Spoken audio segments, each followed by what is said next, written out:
अस्सलाम वालेकुम, मैं हूं यासिर जलाल। आप देख रहे हैं आपका अपना फेसबुक पेज और यूट्यूब चैनल।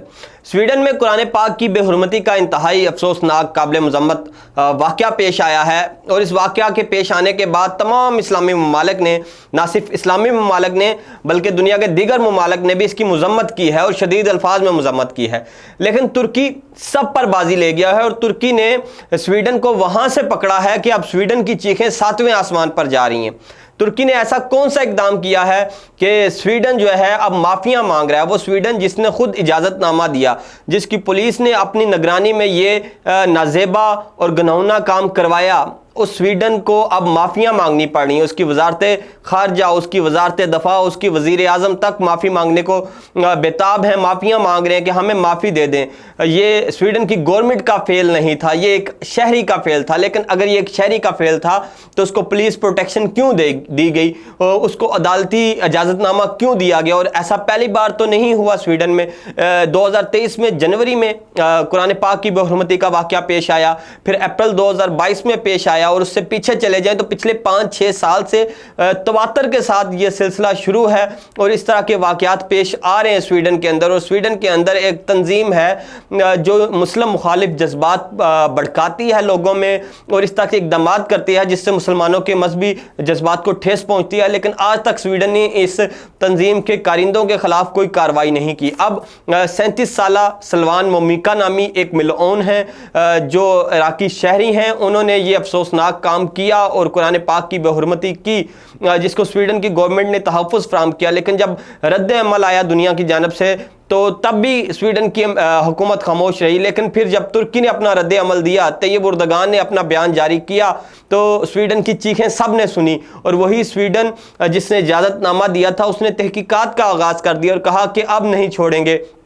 जिसने ये अमल किया है ये एक एथनिक ग्रुप के ख़िलाफ़ है जिससे उनके जज्बात को नुकसान पहुंचा। ये फ्रीडम ऑफ स्पीच नहीं है, इसलिए हम इसके ख़िलाफ़ कार्रवाई करेंगे, हमने इन्वेस्टिगेशन इनिशिएट कर दी है। इस तरह का बयान दिया गया। ऐसा क्यों हुआ? स्वीडन पैरों पे क्यों आया? वही स्वीडन जो इस तरह के इक़दाम को फ़रोग़ देता है, इस तरह के इक़दाम की पुष्टपनाही करता है, वो माफ़ी पे क्यों आया? तो नाज़रीन, ये सारा मामला शुरू होता है रशिया और यूक्रेन की जो जंग है उससे। आप अब कहेंगे कि कहाँ ये 28 तारीख को पेश आने वाला वाक़या और कहाँ 1 साल पहले शुरू आने वाली रशिया और यूक्रेन की जंग। तो बिल्कुल नाज़रीन, इसका आपस में ताल्लुक़ मिलता है।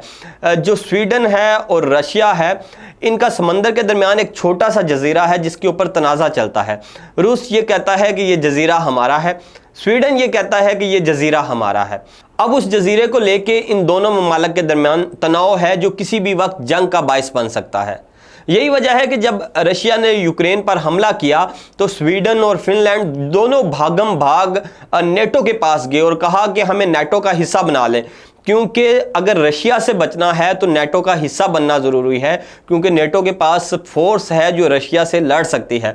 स्वीडन अकेला रशियन आर्मी से नहीं लड़ सकता, इसलिए स्वीडन ने दरख्वास्त की नेटो से कि हमें अपना हिस्सा बना लें।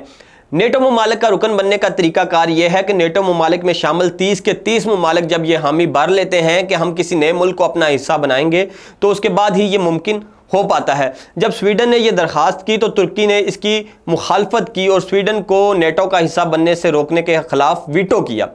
तुर्की का ये मौक़िफ़ था कि स्वीडन मुस्लिम मुखालफ सरगर्मियों को फ़रोग़ देता है और जो मुसलमान ममालिक के दहशतगर्द हैं उनको पनाह देता है। तो जब तक स्वीडन अपनी ये हरकतें दुरुस्त नहीं करेगा, हम इसको नेटो ममालिक का हिस्सा नहीं बनने देंगे।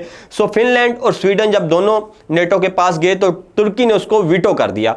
अब क्या हुआ कि तुर्की के साथ मुज़ाकरात शुरू हुए और जनवरी 2023 में स्वीडन में तुर्की एम्बेसी के बाहर कुरान पाक की बेहुरमती का एक वाक़या पेश आ गया, जिसके बाद तुर्की ने साफ जवाब दे दिया स्वीडन को कि अब हम आपको नेटो ममालिक का हिस्सा नहीं बनने देंगे। अब स्वीडन के लिए तो नेटो ममालिक का हिस्सा बनना ज़िंदगी और मौत की जंग है कि अगर वो नेटो ममालिक का हिस्सा ना बने तो रूस उनको खा जाएगा, रूस उनको कच्चा चबा जाएगा। जो रूस ने यूक्रेन के साथ किया वही रूस स्वीडन के साथ करेगा और यूक्रेन को तो नेटो ममालिक की ढकी छुपी हमायत भी हासिल है और स्वीडन को तो उस तरह की हमायत भी हासिल नहीं है। तो स्वीडन के लिए नेटो ममालिक का हिस्सा या रुकन बनना बहुत ज़रूरी है।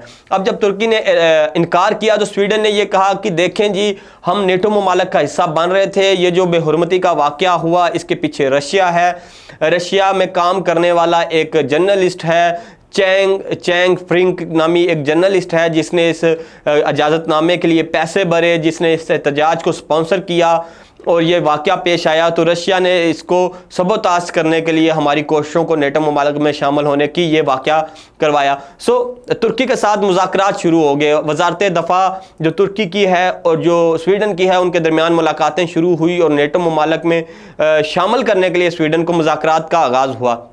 لیکن حالیہ جو واقعہ پیش آیا اس سے چند دن قبل ہی، اس سے چند دن بعد، یعنی کہ اس واقعے سے چند دن بعد جو ترکی کے وزارت دفاع ہیں اور سویڈن کے وزارت دفاع ہیں ان کی ملاقات ہونی تھی، اور اس ملاقات میں طے پانا تھا کہ ترکی ویٹو نہیں کرے گا اور ترکی سویڈن کو نیٹو کا حصہ بننے دے گا۔ لیکن اس سے قبل ہی یہ افسوسناک واقعہ پیش آیا، جس کے بعد طیب اردگان نے پیغام بھجوایا سویڈن کو کہ اب آپ اپنے وزارت دفاع کو ہماری طرف نہ بھیجیں، کیونکہ اب ہماری ان کے ساتھ کوئی بھی بات چیت بے معنی ہوگی، اب ہم آپ کے ساتھ بات نہیں کریں گے، اب ہم آپ کو نیٹو کا حصہ نہیں بننے دیں گے، آپ نے جو کرنا ہے کر لیں۔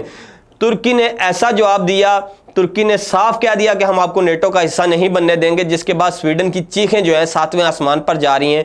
اب سویڈن کو صاف نظر آ رہا ہے کہ رشیا جو پانیوں میں سے گزر کے ان کو کچا کھا جائے گا، اب ان کو اپنی موت نظر آ رہی ہے۔ یہی وجہ ہے کہ اب ان کی وزارت خارجہ، ان کی وزیر اعظم، ان کے وزارت دفاع، ان کے ادارے سرکاری سطح پہ اس کی مذمت کر دی گئی واقعے کی، اور کہا گیا کہ ہم انکوائری کریں گے اور آئندہ ایسے کسی واقعے کو ہونے سے روکیں گے۔ تو جب ان کی اپنی جان پہ بن آئی ہے، ترکی نے ان کو وہاں سے پکڑا ہے۔ وہ کہتے ہیں نا کہ جس طوطے میں ان کی جان ہے اس کی گردن کو دبوچ لیا ہے ترکی نے، جس کی وجہ سے یہ سویڈن اب گھٹنوں کے بال آ گیا اور اس نے یہ یقین دہانیاں کروانی شروع کر دی ہیں کہ آئندہ کے بعد سویڈن کے اندر اس طرح کا کوئی واقعہ پیش نہیں آئے گا۔ تاہم مسلم ممالک کا جو کلیکٹیو رد عمل تھا اس واقعے کے اوپر، وہ بھی کافی پریشر بلڈ کیا اس نے۔ اس کے بعد امریکہ جیسے ممالک نے، یورپی یونین نے بھی اس واقعے کی مذمت کی، کیونکہ کسی بھی مہذب معاشرے میں کسی کی مذہبی جذبات کو ٹھیس پہنچانے کی اجازت نہیں دی جاتی۔ گو کہ سویڈن اپنی آزادی اظہار رائے کی پالیسیوں کو لے کے بڑا کھلا ڈلا ہے، لیکن پھر بھی اس کی ایک حد ہوتی ہے، ہر کام کی ایک حد ہوتی ہے، اور کسی کے مذہبی جذبات کو ٹھیس پہنچانا یا ان کو مجروح کرنا اور ان کو اشتعال دلوانا، یہ قطعاً جو ہے وہ آزادی نہیں ہے، ظاہر ہے آزادی رائے کی آزادی نہیں ہے۔ اب سویڈن کو کیونکہ ترکی نے پکڑ لیا ہے، وہاں سے پکڑا ہے جہاں ان کی جان ہے، تو اب ان کی چیخیں نہیں کر رہی، اور اب وہ سب کچھ کرنے کو تیار ہیں جو پہلے نہیں کر رہے تھے، اور پچھلے 5-6 سال سے جن واقعات تسلسل سے ہوتے جا رہے تھے، اب ان کو روکنے پر وہ رضامند ہو گئے ہیں۔ یہ تھی تفصیل جو آپ کو آج کی اس ویڈیو میں بتانی تھی۔ ویڈیو اچھی لگی، یوٹیوب پر دیکھ رہے ہیں تو سبسکرائب کیجئے، فیس بک پر دیکھ رہے ہیں تو لائک اور فالو کیجئے۔ مجھے اجازت دیجئے، اللہ حافظ۔